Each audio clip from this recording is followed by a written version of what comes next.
Foi ali, naquele lugar ali, à noite, em que eu fiz aquele pedido: você quer casar comigo? Ela não respondeu até hoje. Porque naquele dia, foi assim que ela foi me conquistando. Naquele dia ela disse assim: a gente precisa conversar. Mas por que Eliana fez isso? Porque Eliana queria me explicar e me dizer uma coisa que nenhuma mulher tinha me dito. Ela sabia dos meus questionamentos quanto à minha vocação específica. Mas ela me disse, com todas as palavras: Ricardo, eu quero você feliz. Eu prefiro não ter você. Mas a prioridade é a sua felicidade, é a sua escolha. Quando ela disse isso, aí me ganhou de vez. Aí eu vivi aquilo que a gente pode dizer, aí eu me apaixonei. Porque eu encontrei na Eliana uma prova de amor que eu não havia encontrado em garota nenhuma. Para ela, naquele momento, mais importante era a minha felicidade. Mais importante era a minha vocação. Mais importante era que eu encontrasse o meu caminho. Eu já percebia que ela estava gostando de mim, mas ela não me dizia. Provavelmente, daqui a pouco ela vai se expressar, né? Mas tudo bem. Provavelmente porque ela já percebia também as dúvidas que eu tinha. Mas quando essa mulher aqui disse para mim que, olha, eu não estou apaixonada por você não. Me interessa mais você feliz do que você comigo.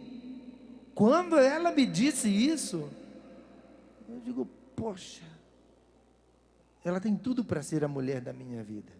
Foi a primeira grande prova de amor que Eliana me deu. A gente sabe um pouco dessa história de prova de amor, e a gente tem uma série de histórias muito, são superficiais, mas elas são muito duras. Essa história de prova de amor, quando um cara exige da garota, eu quero que você me dê uma prova de amor. E nós já conhecemos história onde essa prova de amor acabou numa relação sexual que destruiu o relacionamento. Eliana, bem ao contrário, me deu uma prova de amor. E aí eu gostaria que você começasse a pensar nessa expressão, prova de amor, de um modo diferente. Que não é você provar o amor que tem para mim. Sabe quando você está fazendo uma comida gostosa? Você diz assim, me dá uma provinha. Deixa eu provar desse molho. Prova. Gostoso. Prova daquela, uma provinha daquela comida. A Eliana me deu uma prova de amor. E esta é a prova de amor que a gente precisa oferecer um ao outro, como prova do amor que a gente sente um pelo outro. Oferecer ao outro uma prova de amor. Quer dizer, oferecer ao outro uma experiência de amor.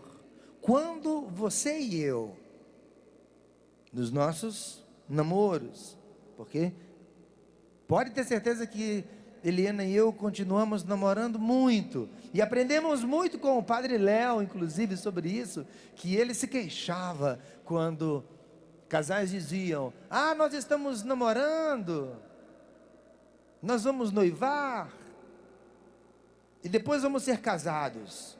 Que ele via que o tempo verbal mudava, namorando, vamos noivar, e depois somos casados. Ele dizia não, é namorando, é noivando, e é casando, porque a gente continua casando todo dia. Todo dia a gente tem que renovar o amor da forma mais dinâmica que a gente conseguir fazer. Por quê? Porque as pessoas são dinâmicas no seu movimento de transformação de todo dia, e o amor precisa acompanhar este dinamismo. Portanto, voltando ao principal, uma prova de amor, oferecer ao outro uma experiência deste amor. Eu fui compreender o que é de fato uma prova de amor quando pela primeira vez eu encontrei uma mulher, que foi essa daqui, Eliana, e ela me fez entender que era amor de verdade. Quando eu vi que a Eliana, ou mais ainda, eu senti na sinceridade de Eliana falar comigo, que de fato ela estava muito mais interessada na minha felicidade do que na realização dela. E ela me explicitou, ela me disse com todas as palavras: eu prefiro você feliz, e estou disposta a não ter você, se isso venha a custar a sua felicidade. Não foi assim, amor? Foi assim. E essa experiência de deixar o outro livre e ajudar o outro a encontrar-se, né?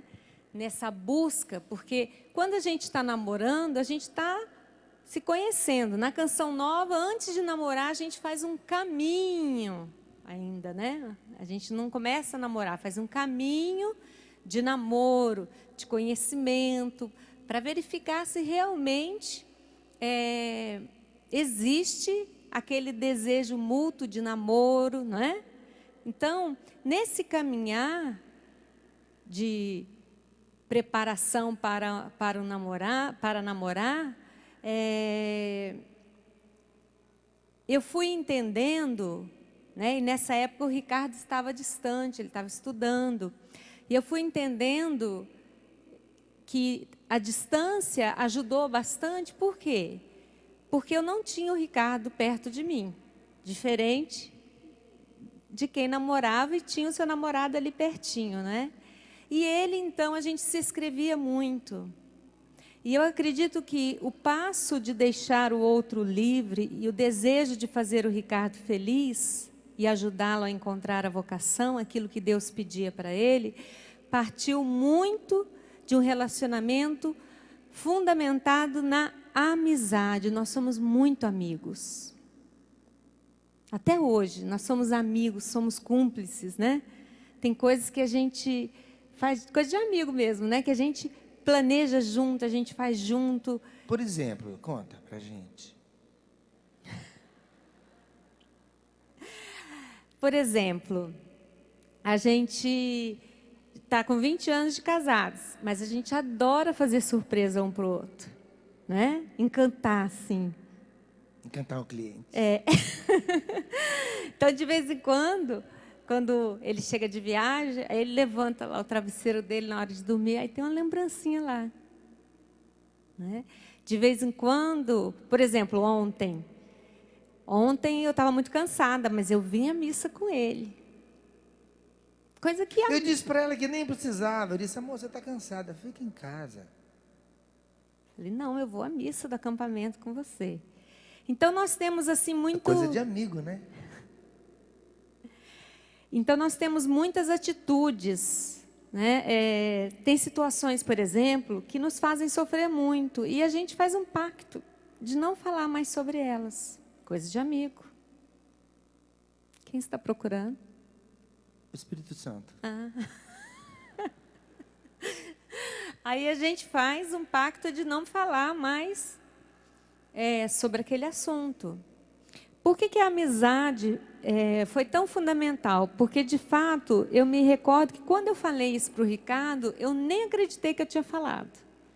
Falei que eu queria mais você feliz do que você comigo. Que mais importante era ver você feliz do que você comigo, ao meu lado.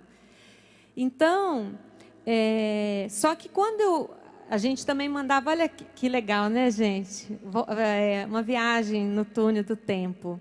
Naquela época não tinha CD, não tinha MP3, não tinha internet. É 1988, 89, então a gente mandava fita cassete.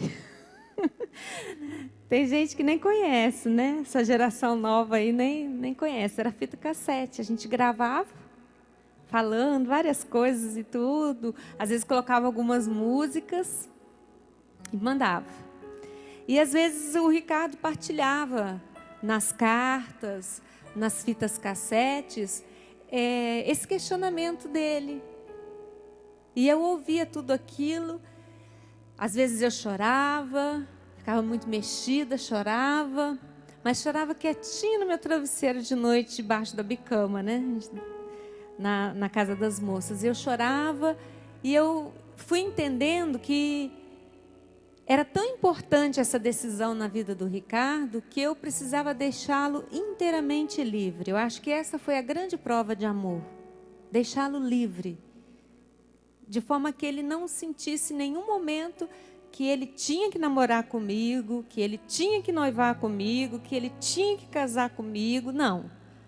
Livre para fazer a vontade de Deus, para encontrar, porque ele estava em busca da vontade de Deus, para encontrar a vontade de Deus.